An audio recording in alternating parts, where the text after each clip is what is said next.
Party state reaching into British society took a shocking turn last month. Hong Kongers held a peaceful demonstration outside the Chinese consulate in Manchester on the 18th of October, and that coincided with Xi Jinping's assertion of power at the party congress in Beijing. Chinese consular officials escalated the protest by tearing down images of Xi Jinping displayed by the protesters. The Hong Kong protester Bob Chan was set upon by masked Chinese men and physically dragged into the grounds of the consulate. A video of the incident shows the violence of the assault.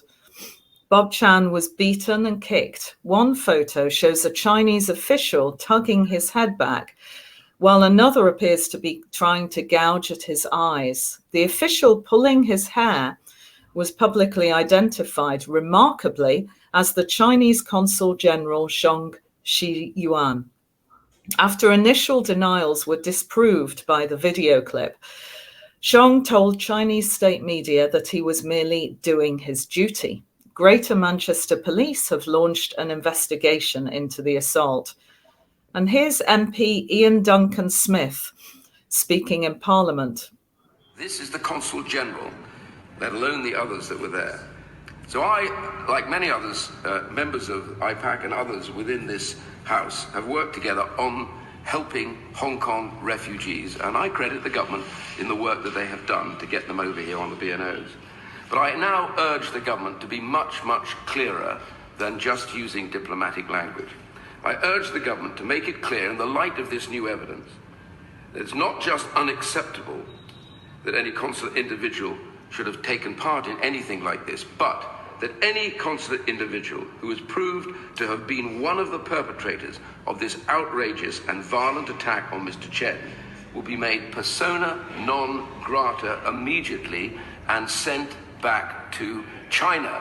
The government has the diplomatic power to dismiss them. And we'll hear from Lord David Alton, who's also active in the Inter-Parliamentary Alliance on China. It's about the Chinese Communist Party believing it's above the law and can act with impunity on British soil.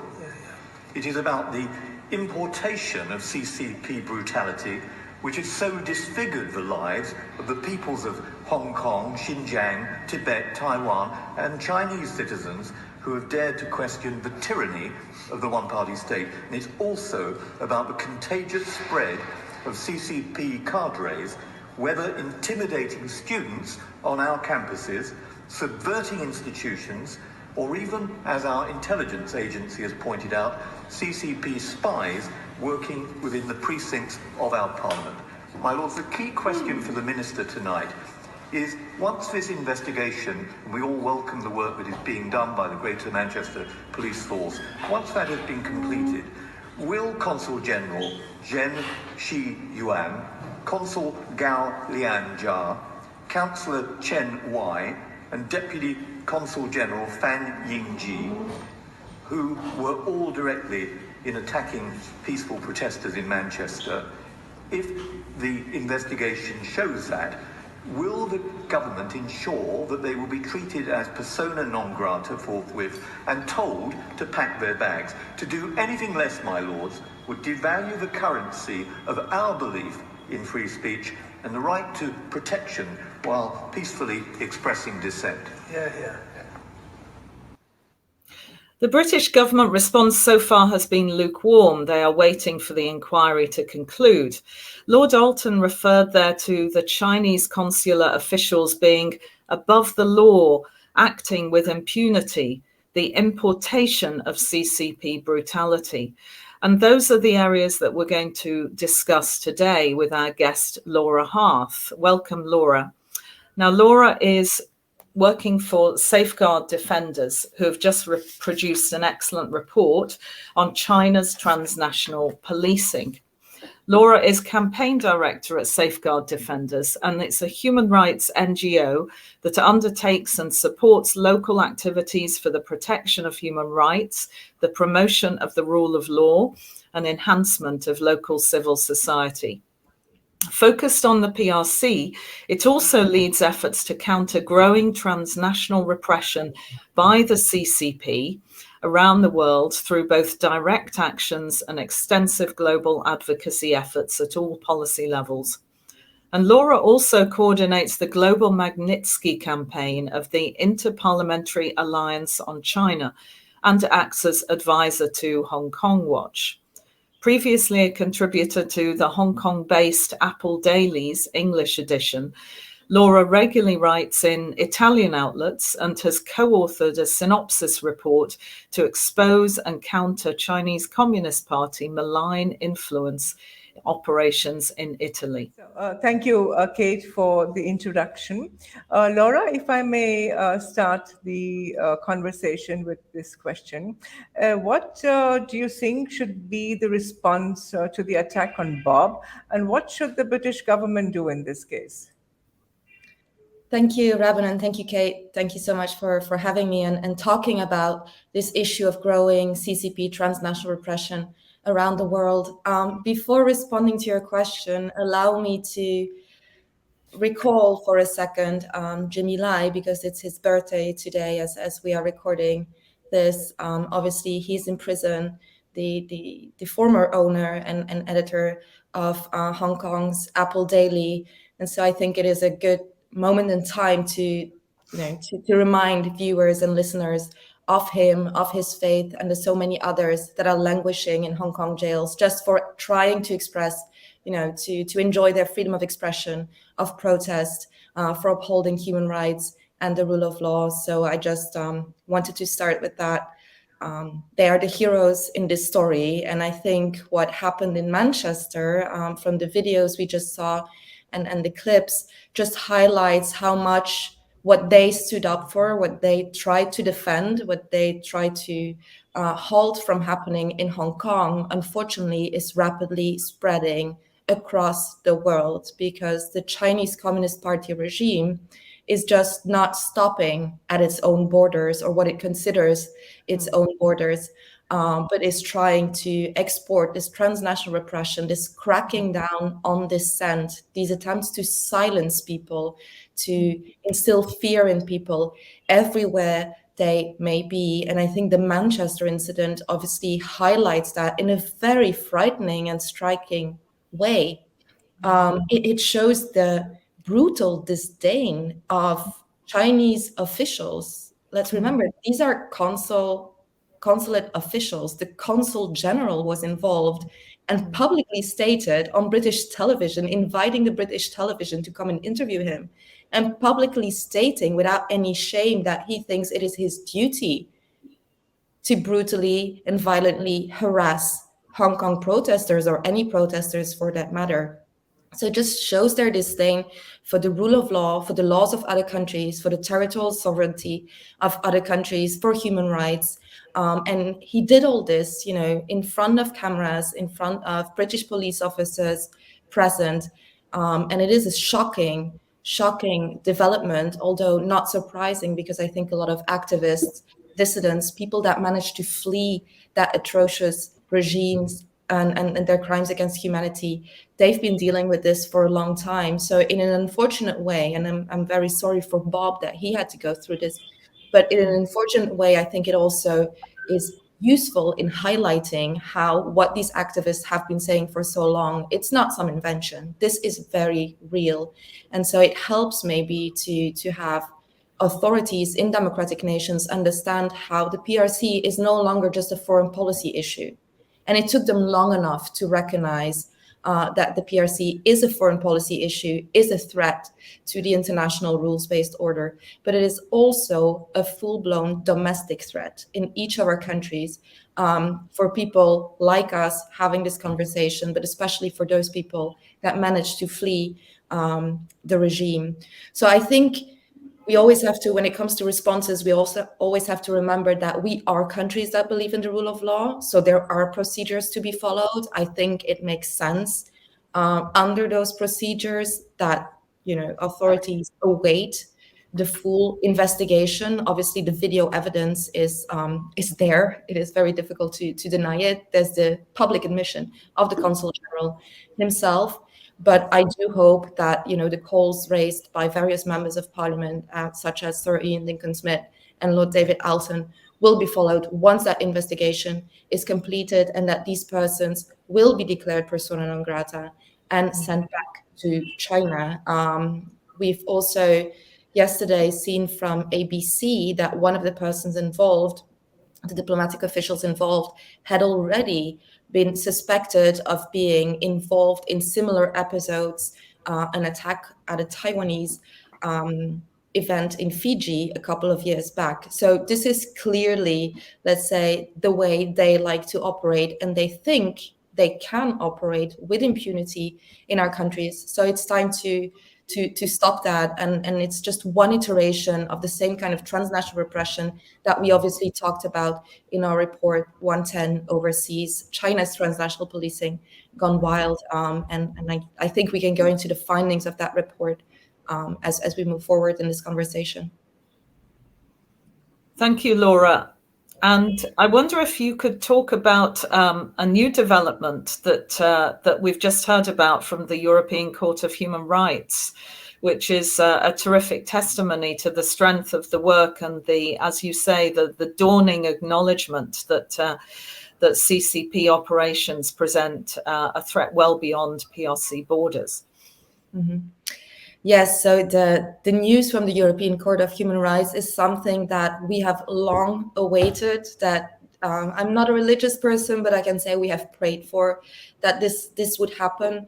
So the CCP, PRC authorities have been setting up and quite explicitly talking about this, right? Sending messages publicly to people in press conferences, public press conferences, that they will chase people till the end of the world, that till the end of the earth, that people are not safe anywhere. This has been a very effective tool in silencing people, in again instilling that sense of fear that they're not safe anywhere, that their family members back in China or Hong Kong may be targeted, that they may be repatriated against their will. And obviously the PRC uses a series of methodologies to do that. One of those are the so-called legal weapons, which they speak about quite openly. Those consist, for example, obviously in the extraterritorial provisions in the national security laws, both the one imposed on Hong Kong and those already present in the procedural and criminal codes in mainland China. And one of the things they've always stated and very much pursued over the past years is the signing of bilateral extradition treaties. Because one, the presence of those treaties, the mere presence of those treaties is enough to make people fearful of freely expressing themselves, of freely demonstrating, of freely moving across, for example, the European continent, where at least 10 countries still have active extradition treaties with China. And I just wish to highlight how, for example, the intelligence services in Denmark and the Foreign Office in the UK have warned activists and even members of parliament who are critical of the Chinese Communist Party of traveling to countries with active extradition treaties with mainland China or Hong Kong. Now that includes, for example, Belgium. All the European institutions, most of European institutions are hosted in Brussels. So this implies a very significant limit to the freedom of movement that these people would have only because that extradition treaty exists. Now, whereas the European Parliament activists, members of national parliaments have been calling for the suspension of those extradition treaties for a long time, many European governments have been, I would say, a bit cowardice in not doing that, not wanting to do that, not to want to provoke PRC authorities.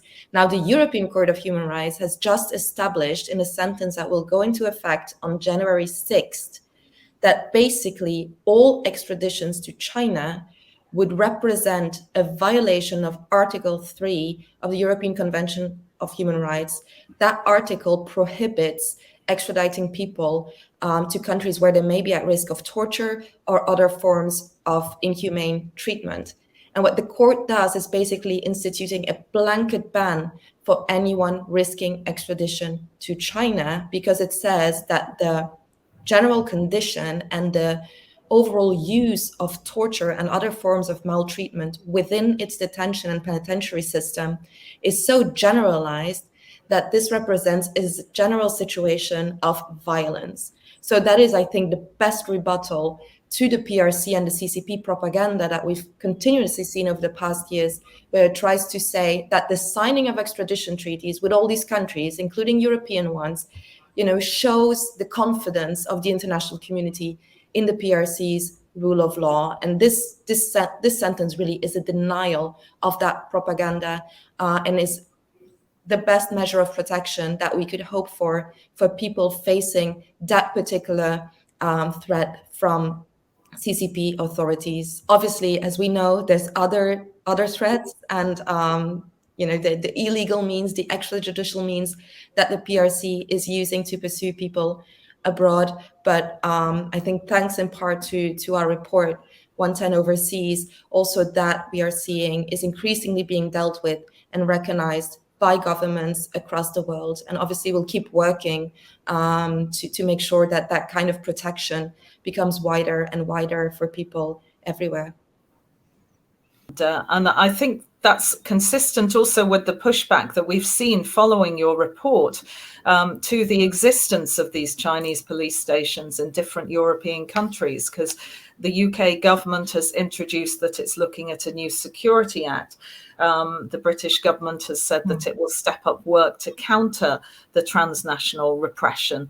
And they've talked about the knowledge of 3 such police stations, undeclared police stations in the UK, according to the security minister, 2 in London, in Hendon and in Croydon and in Glasgow.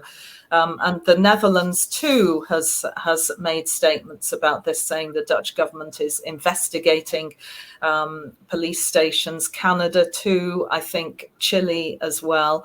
So various governments have finally now been looking at this issue and seeking to counter that issue. And I noticed that the International Campaign for Tibet released a report saying that just in the last few months, Tibetan exiles have been receiving calls, often rather threatening in nature, from unknown people, probably linked to the United Front Work Department. So again, consistent and evidence of what people have experienced for some time in the diaspora, in the Uyghur diaspora, in the Tibetan diaspora, and among Hong Kongers too, to varying effect. Following what Kate and what Laura just mentioned, I have a couple of questions. Are these tactics meant only for Chinese exiles, or is it also meant for Chinese Hong Kongers, Tibetans, East Turkestanis, Southern Mongolians? Or is it also meant for those who've got American or Canadian passports but are originally from these countries and these occupied countries as well? So your thoughts on this? So we found, exclusively on the basis of Chinese authorities' own accounts, be it on their websites or on in local media reports, in Chinese, or even on the websites of these associations tied to the stations across the world, we found at least 54 of such so-called overseas police service centers being set up in at least 30 countries. Now, the first thing is, this is obviously but one iteration of the kind of transnational repression efforts and transnational policing efforts that we've seen growing over the past years, but definitely a very worrying one, especially because somehow this appears to have gone unnoticed by the authorities in these 30 countries, given that we had not seen any reaction, and given that the reaction that we've seen so far, especially at the beginning, seemed to be one of surprise, despite the fact that some of these stations have been around since at least 2018. So that's almost 4 years now today. So obviously, and thank you for showing the map. So these are the stations we identified, again, exclusively on the basis of the accounts of the authorities themselves. There might be more, there probably are more. There are indications that also other cities and counties specifically from Fujian in Zhejiang province, have been setting up stations. For example, one was identified possibly set up by Wen Zhao in Sydney in Australia. So we might just be looking at the tip of the iceberg here. These stations had not been declared to local authorities, to governments or local authorities in any of the countries they had been set up. There is one striking, I would say, outlier in that affirmation, because I found evidence that Roman police officers were present at the unveiling of the one of the stations in Rome in 2018. Video evidence, actually, again, kindly provided by the Chinese authorities themselves. Obviously, that is worrying, and it just goes to show in that particular case how the PRC authorities really use any kind of judicial or police cooperation agreement, or even loose, memorandum of understanding. Anything we give them, they will use it to further their goals of transnational repression around the world. In this case, they used the joint police patrols that were set up purportedly, according to the Chinese authorities, to assist Chinese tourists in some of the biggest cities in Italy. But behind the scenes, obviously, they were also setting up these kind of stations. And we are pretty sure that those officials might have been involved in other activities as well. So that is something that just shows you, if you give them a finger, they will really take the arm. And again, it goes to highlight how many authorities in Europe still and in other countries are reluctant to recognize the domestic threat that these kind of activities, these kind of agreements, the CCP regime presents also for them.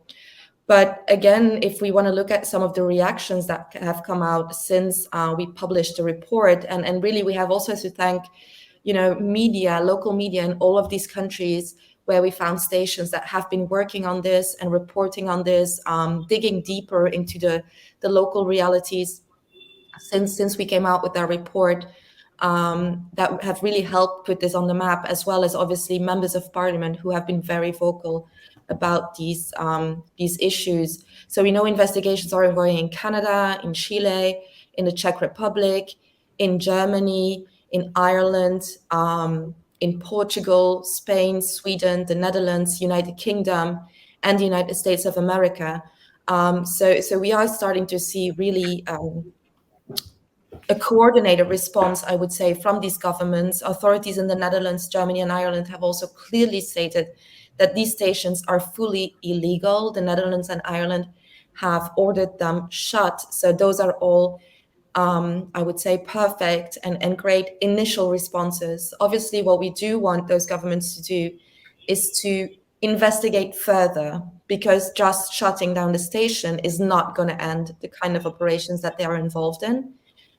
Chinese authorities publicly stated, in particular the Fuzhou Public Security Bureau, that they set up these stations in cooperation with the United Front Work Department that you mentioned before, Kate, that overlaps with the findings we have when we compare the addresses listed by the authorities with known United Front organizations in those places. We found that indeed the kind of network that they have been using to do this are associations, which may be called chambers of commerce, hometown associations, friendship associations, and what you have it. They have been using that existing network to kind of build this extra function on of the police stations to resolutely crack down on crime, monitor in a way, measure the sentiment of public opinion in the overseas community, and assist the authorities back home with the pursuit of fugitives. I also need to add that we found express evidence of the some of these stations being involved in such persuasion to return operations taking place on European soil. So it's obviously very worrying. The evidence is damning. Obviously, the PRC authorities have been publicly dismissing these claims. I would say their dismissals at some point are fairly ridiculous, because one, they do actually admit to the fact that yes, these stations are there, these service centers are there. They're being used for operations, such as renewal of passports, driver's licenses, and so on. Now, one, admitting that, you are admitting to an illegal operation. Because again, you cannot just set up any service center of that kind, providing consular services, without declaring that to the authorities and having authorization to do that. But I think a lot of people in the community actually also know that, for example, what seems like an innocent procedure, such as the renewal of passports, very often is not as innocent, because it might be used to actually say, oh, we're not going to do that for you. You will have to go back to China if you want your passport renewed, or if you want your passport renewed, we want you to do this, and this, and this. So even those innocent-looking illegal procedures are not that innocent. But secondly, in another, blatant lie, in a way, the authorities in China now claim that they set these stations up in response to dealing with the evident difficulties, during the COVID pandemic, because people could not travel back. So they were setting up these additional services. Now, if you start setting up these stations in 2018, either there is something you knew that we didn't, and I don't think that is the case, but COVID was not around in 2018.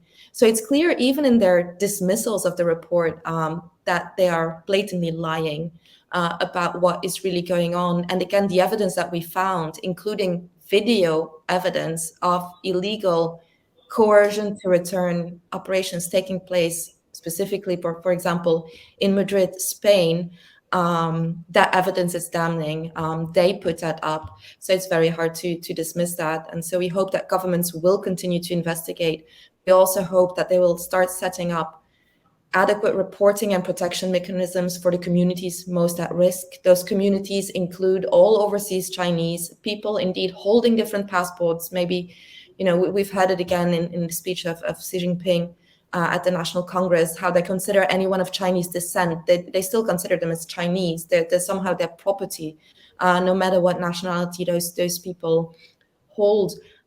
They present risks to Tibetan communities, Uyghur communities, Southern Mongolian communities, Hong Kong communities. And I think the longer this goes on, they will present a risk to anyone who's critical of the Chinese regime anywhere in the world, really. So we want adequate reporting and protection mechanisms set up. We want governments to review their judicial and police cooperation agreements with PRC authorities, because they might be conducive to this kind of operations. And also they help to instill fear in the hearts of those communities most at risk abroad, who may be fearful of approaching local authorities or law enforcement if they know that law enforcement agency is also cooperating with agencies back in the PRC. We would very much like to see coordinated sanctions and visa restrictions on any official Chinese officials implicated in these kind of operations. In March of this year, the US already announced such visa restrictions. So we really would like to see that happen in a coordinated fashion across at least the democratic world. And I think once we will see all that happening, really see a whole of government approach where all parts of government, so judiciary, law enforcement, interior ministries, homeland ministries, and foreign affairs ministries, are working together to counter this domestic threat, that's, I think, when we will start being able to actually counter everything that's going on.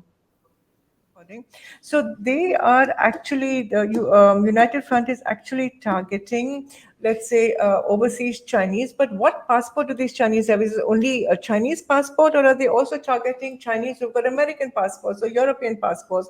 And does the same thing hold good for Tibetans or Uyghurs, for that matter? Yeah, they're targeting everyone. They consider them irrespective of which passport they're holding. Yes, they, as said, there's this weird concept where they kind of consider these people their property somehow. Right. They have to be obedient.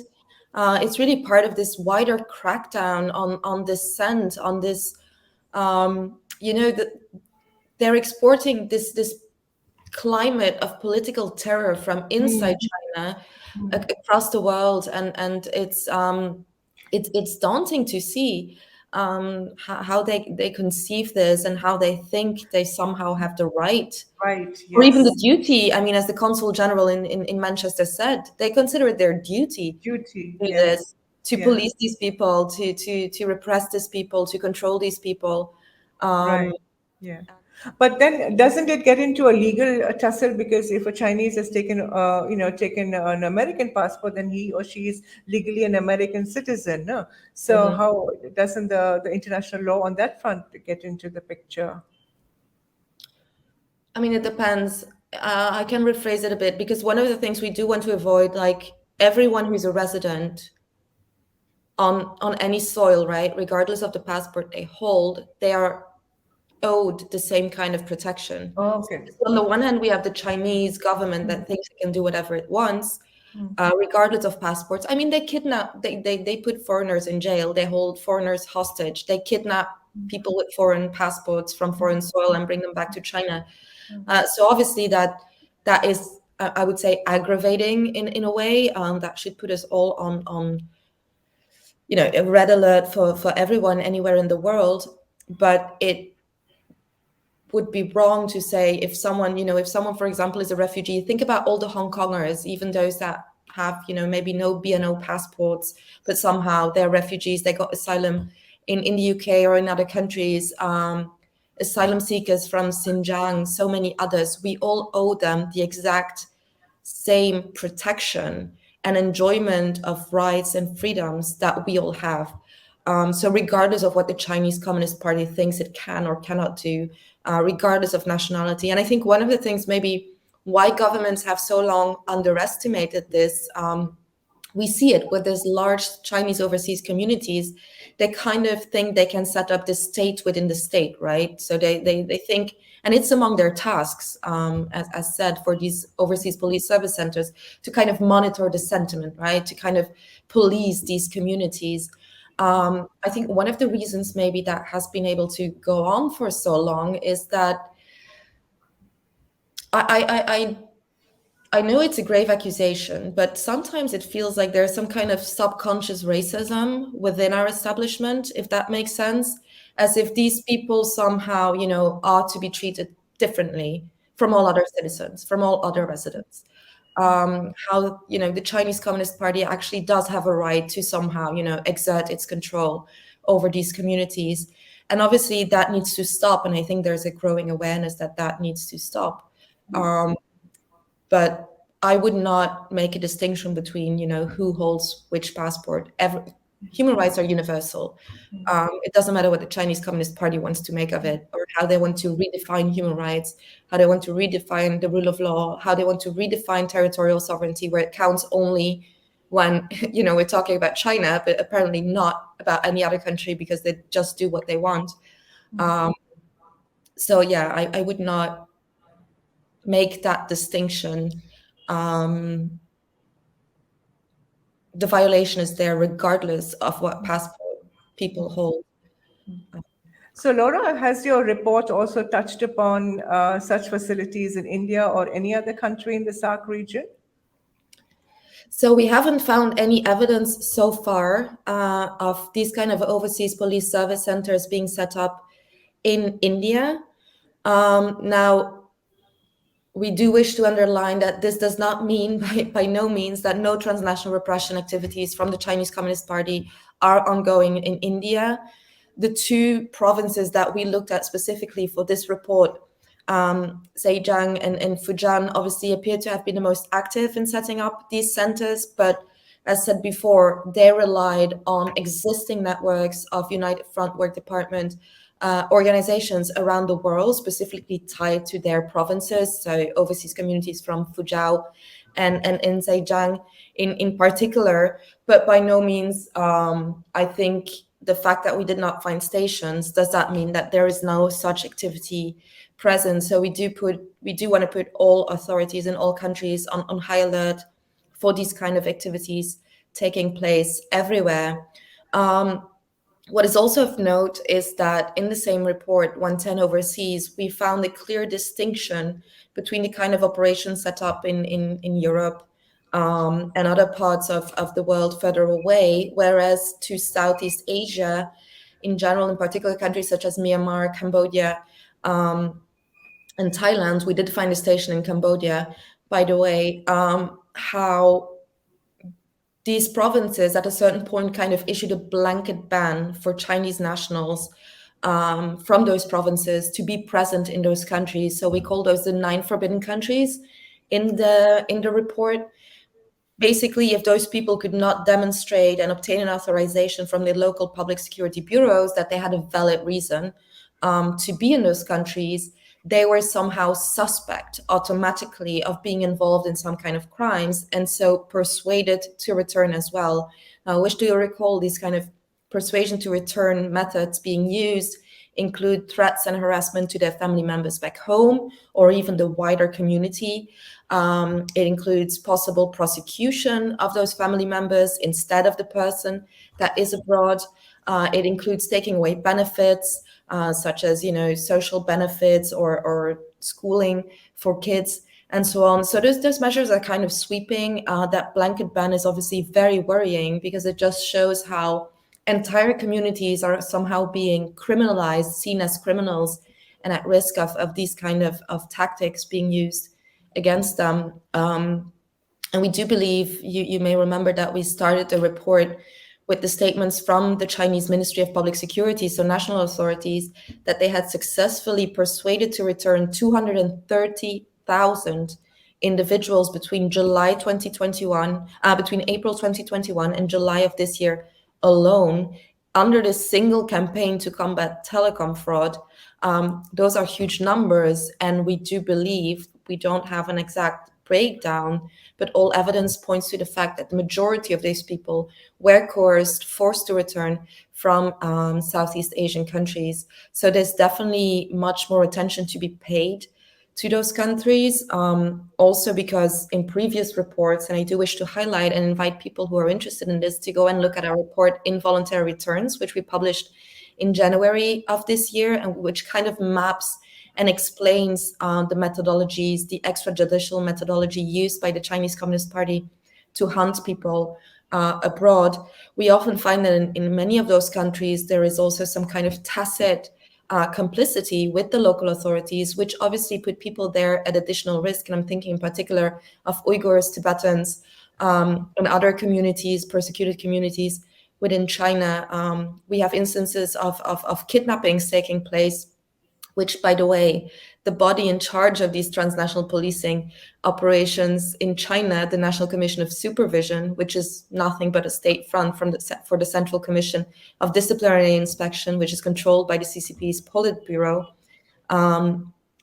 wrote in 2018 in an official written legal interpretation that kidnapping is an authorized form of bringing people back to China if no other means work. So just to give you an idea of the kind of gangster techniques, I think we should define them. The CCP thinks it's authorized to use. For example, Swedish citizen Gui Minhai was kidnapped from Thailand into China years ago, is still being hidden, still disappeared within China. We don't know what he's gone through. I mean, we can only presume extensive torture and inhumane treatment. But those kind of operations are taking place, and it's pretty clear, for example, that the Thai authorities, to some extent, are complicit in such operations. There's other instances of kidnappings taking place from Thailand, which you can read in the report Involuntary Returns, where it's clear that the local authorities, local law enforcement, was kind of complicit in these operations. But by no means does this happen only in Southeast Asia. There's been reports of kidnappings taking place in Australia and in other places in the world. So these kind of techniques, these extrajudicial techniques, are really far-reaching and very scary. And again, it explains why so many people, even when they have managed to flee China, are so afraid to speak up, because they do not feel safe anywhere. And that's really, as safeguard defenders, why we put out these kind of reports and why other human rights organizations put these out, so we can start to build those protection mechanisms that are necessary for people to feel free and really enjoy their freedoms, their rights, once they manage to flee that regime. And just to add to that, the Swedish bookseller was actually with 2 diplomats, I believe, on a train when he was kidnapped. So it was the Chinese authorities later accused the diplomats of even violating laws themselves, which was quite remarkable.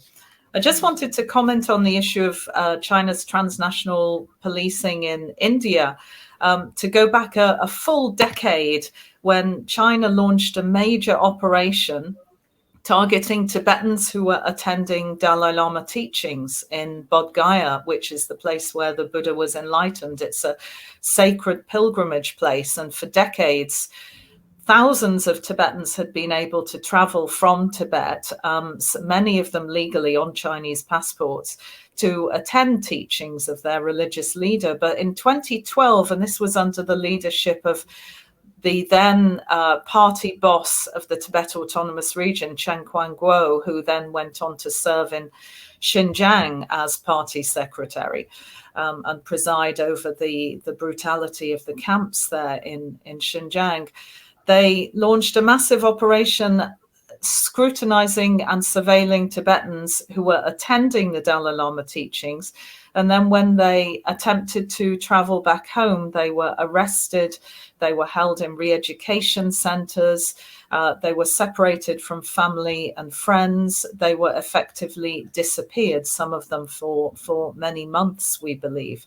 And then that began to happen at other teachings by the Dalai Lama in India, and also the China extended its reach into Nepal for many years too. And I remember being in Bodh Gaya for a teaching of the Dalai Lama in January 2017. And Tibetans who had arrived in Bodh Gaya at tremendous risk, many of them crossing the mountains on foot, many of them coming legally on Chinese passports, had received calls from Chinese officials or family members ordering them to return home. Mm-hmm. And there was this terrible scenes of Tibetans who had just arrived in Bodh Gaya. Often they'd spent their whole life savings, undergone all of this danger, and they were heartbroken at having to return home. And many of them said to me that, you know, I would face the danger myself, but it's what they would do to my family members. And of course, Tibetans and Uyghurs have long lived under this shadow. And this is one of the most distressing and painful things for the exile diaspora. It's the guilt by association. It's what the Chinese will do to family members, which your report makes clear does to so many others. Overseas Chinese, people from Hong Kong, people from Tibet, the Uyghurs. So I think that that's one of the most powerful weapons that the CCP uses. Mm-hmm. So we've long known of China's heavy footprint into Nepal. It's sought to delegitimize the Tibetan community, to undermine their status. It's now very difficult for Tibetans to there are thousands of Tibetans who have escaped from Tibet and who are resident in Nepal who do not have an acknowledged status, which prevents them from receiving decent education, or in some cases driving license or ability to travel. And we know that also the Nepalese police have cracked down on peaceful protests by Tibetans in Nepal to a staggering effect. So China regards Nepal as part of its own security. It sort of extends its security out from the Tibet Autonomous Region to influence Nepal, and it's also wielded its economic heft by funding Nepalese police, securitizing the border, and effectively now closing the main gateway into exile for Tibetans that existed for so many decades until the protests spread across Tibet in 2008. around 2,500, 3,500 Tibetans were able to escape into exile from Tibet every year. But the numbers dwindled in 2008 to less than 1,000. Last year, there were only around 5 or 6 who managed the journey. And at the same time, Tibetans have been isolated and locked into Tibet itself. It's become almost impossible for them to travel. So the security operations across the border in Nepal have played a major part in that. Kate, can I just make a small comment on that?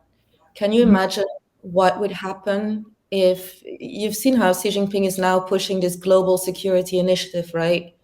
A new standard of cooperation and so-called security. I think what you just said about what's happening in Nepal is a very good example of what such a global security initiative would actually entail and the danger it poses to all of us. Skynet is kind of the international arm of Xi Jinping's domestic so-called anti-corruption campaign, which has little to do with corruption, obviously, and a lot with repression, who said a fugitive is like a kite.